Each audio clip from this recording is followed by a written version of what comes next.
સમ્યક દ્રષ્ટિ જીવને નિરંતર જ્ઞાન ચેતના હોય છે, તેથી તેના બધા પરિણામો જ્ઞાનમય જ હોય છે. તો આ કથનની સૂક્ષ્મતા સમજાવવા.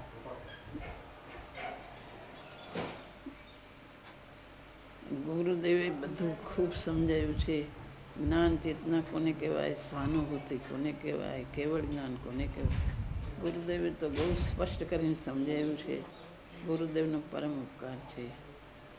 જ્ઞાન ચેતના તો જે અજ્ઞાન ચેતના હતી એમાંથી પરિણામ પલટી અને જ્ઞાન રૂપે જે પરિણમે છે, અને એનું જીવન આખું જુદું થઈ જાય છે. કે નાયકનો આશ્રય લીધો એટલે નાયકને આશ્રય જે પરિણામ થાય છે એ બધા જ્ઞાનમય જ થાય છે. અને અનાદિથી વિભાવમાં એકત્વ બુદ્ધિ હતી. એ એકત્વ બુદ્ધિને કારણે બધા પરિણામો અજ્ઞાનમય થતા હતા. નાયકનો આશ્રય લીધો એટલે બધા પરિણામો એના જ્ઞાનમય થાય છે. એ જ્ઞાનીની દશા આખું એનું જીવન પલટાઈ જાય છે. અનાદિની જે એકત્વ બુદ્ધિ હતી એટલે રાગમાં એકત્વ થતો હતો. વિભાવમાં દરેક પ્રસંગોમાં એકમેક એકત્વ બુદ્ધિ હતી. જુદો આત્મા કંઈ દેખાતો નહોતો. એને આત્મા જુદો એને પ્રતીતમાં આવ્યો, એના જ્ઞાનમાં આવ્યો. એની પ્રતિ દ્રઢ થઈ નાયકનો આશ્રય લીધો એટલે એને ક્ષણે ક્ષણે નાયક તરફની જ પરિણતિ હોય છે. એને દરેક પ્રસંગમાં જેમ એકત્વ બુદ્ધિ અનાદિકાળની એને તૂટતી નહોતી ને આ જેમ નાયકનો આશ્રય લીધો એમાં એ એવો એકત્વ થઈ ગયો. એની પ્રતીતિ એવી દ્રઢ, એને નાયકનો એવો આશ્રય લીધો એવો એકત્વ થઈ ગયો તેને અહીંયાથી છૂટતો નથી. એટલે એના આશ્રય થતા પરિણામો બધા જ્ઞાનમય જ હોય છે. નાયકની પરિણતિ જ્ઞાનમય જ રહે છે. જે રાગ દ્વેષના પરિણામ થાય છે એ ગૌણ કરીને આચાર્યદેવ કહે છે કે એની દ્રષ્ટિની અપેક્ષાએ બધા પરિણામો એના જ્ઞાનમય થાય.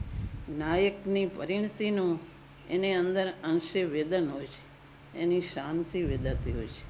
એના પરિણામો બધા નાયકમય જ હોય છે. એ જ્ઞાન દશા એનું નામ કહેવાય.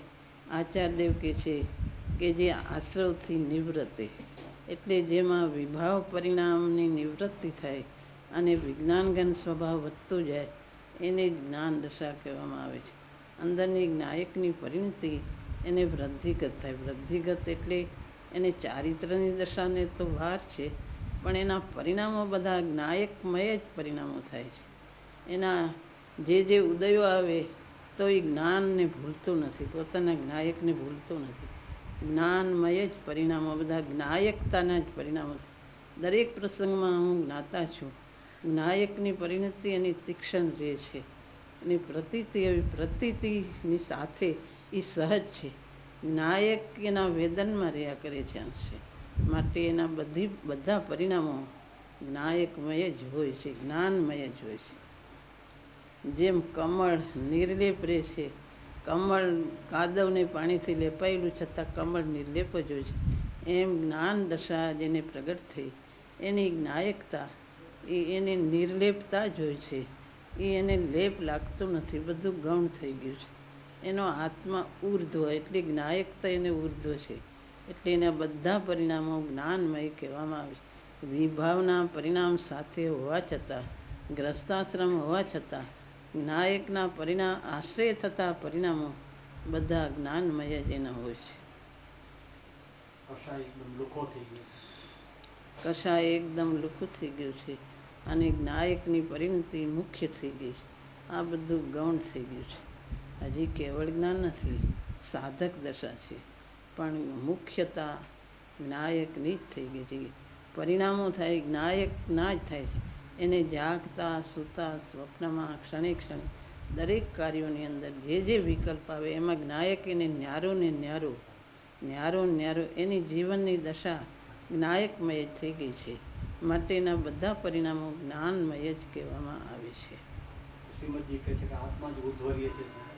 હા, અને દરેક આત્મા જ ઉર્ધ્વ લે છે. એને આત્મા જ દ્રશ્યમાં, એના પ્રતીતિમાં, એના જ્ઞાનમાં એને અમુક અંશે લીનતા પણ છે. સ્વરૂપાચરણ ચારિત્ર પ્રગટ થયું છે. માટે એને દરેક પ્રસંગમાં આત્મા ઉર્ધ્વ ને ઉર્ધ્વ નાયક જ ભાષ્યમાન થાય છે. માટે એના પરિણામો બધા જ્ઞાન ચેતનામય જ છે. અને કર્મ ફળ ચેતના અને કર્મ ચેતના એ તો એને ગૌણ થઈ ગયા છે. તે અનાદિનો હતો તે કર્મ ફળ ચેતના અને કર્મ ચેતના હતી. એમાં કર્તા બુદ્ધિ હતી ને વેદા કરતો, રાગ દ્વેષના પરિણામને ભોગવતો અને કરતો. તો હવે જ્ઞાયકતાના હું જ્ઞાયક જ છું એવો ઉદાસીન જ્ઞાતા થઈ ગયો છે.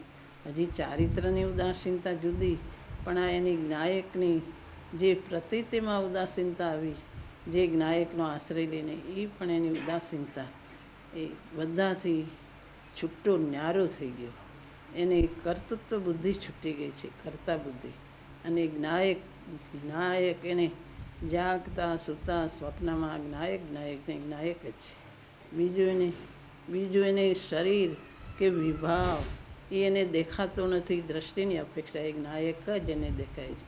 જ્ઞાયક જ્ઞાનમય જ એના પરિણામ છે. જ્ઞાયક ચેતન જ્ઞાયક જ એને અંશે વેદનમાં છે.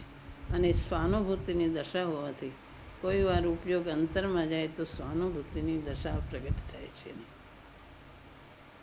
જે એકતા બુદ્ધિમાં જે મુખ્ય હતું એ ગૌણ થઈ ગયું. હા, અને જે ગૌણ હતું ગૌણ એને ખ્યાલ જ નહોતો, જાણે આત્મા છે જ નહીં એવું. એનો આત્મા એને દેખાતું જ નહોતું. આત્મા શું છે, વસ્તુ છે કે શું છે ખબર જ નહોતી. એને શરીર દેખાતું હતું, રાગદ્વેષ દેખાતા હતા, વિકલ્પ દેખાય છે, પણ હું આત્મા કોણ છું તો એને દેખાતું જ નહોતું. એ જાણે એનું જીવન જ જાણે શરીરમય અને રાગદ્વેષમય વિકલ્પમય હોય એવું એનું જીવન હતું. આત્માને ભૂલી જ ગયો હતો. અને આ તો આત્માને ઉર્ધ્વ થઈ ગયો કે હું આત્મા જ છું. આ શરીર પણ હું નથી, આ વિકલ્પ પણ હું નથી, કાંઈ હું નથી, હું તો આત્મા છું. એને ક્ષણે ક્ષણે આત્મા જ ભાસમાન થયું.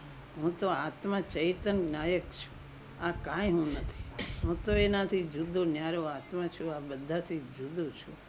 ગમે એવા ઊંચા પરિણામો આવે તો પણ હું આત્મા છું, હું જ્ઞાયક છું. ઉત્તમ શુભ પરિણામો આવે તો પણ એનાથી ન્યારો રહે છે. એમાં એકત્વ બુદ્ધિ થતી નથી કે હું